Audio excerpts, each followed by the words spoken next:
মা হওয়া একাধারে যেমন কষ্টের তেমনি আনন্দের। তবে প্রযুক্তিকে কাজে লাগিয়ে কি মা হওয়ার কষ্ট থেকে বাঁচা সম্ভব? না, নতুন কোনো প্রযুক্তির কথা বলছি না যা মা হওয়ার কষ্ট কমিয়ে দেবে, বরং বলছি এমন এক রোবটের কথা যা নিজের গর্ভেই নবজাতককে ধারণ করতে পারবে। ঠিক এমন একটি ধারণা নিয়ে সামনে এসেছিলেন চীনের একজন বিজ্ঞানী।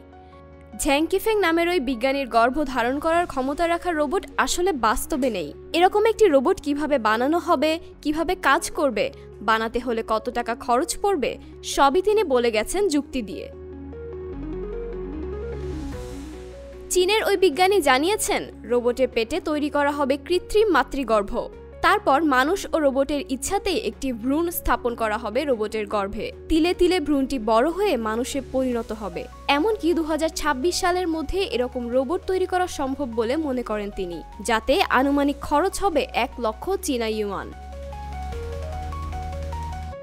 চীনের এই বিজ্ঞানীর ধারণা শুধু জীববিজ্ঞানেই প্রভাব রাখবে তা নয়, তার এই ধারণা প্রভাব রাখবে সামাজিক অবকাঠামোতেও। তিনি বলেন, চীনের অনেকে বিয়ে করতে চান না কিন্তু সঙ্গিনী চান, কেউ আবার গর্ভধারণ করতে চান না কিন্তু সন্তান চান। কত ধরনের মানুষ আছেন, প্রেগন্যান্সি রোবট তাদের কাজে লাগবে।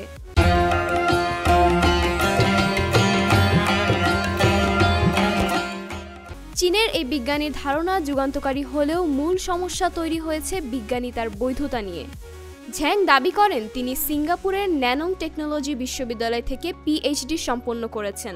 তবে এই দাবির কোনো সত্যতা খুঁজে পায়নি বিজ্ঞান বিষয়ক সংবাদ মাধ্যম লাইফ সায়েন্স। তারা বলছে ঝ্যাং নামের কেউ ওই বিশ্ববিদ্যালয় থেকে পিএইচডি করেননি, ফলে প্রেগন্যান্সি রোবট বা সন্তান ধারণে সক্ষম কোনো রোবটের অস্তিত্বও নেই।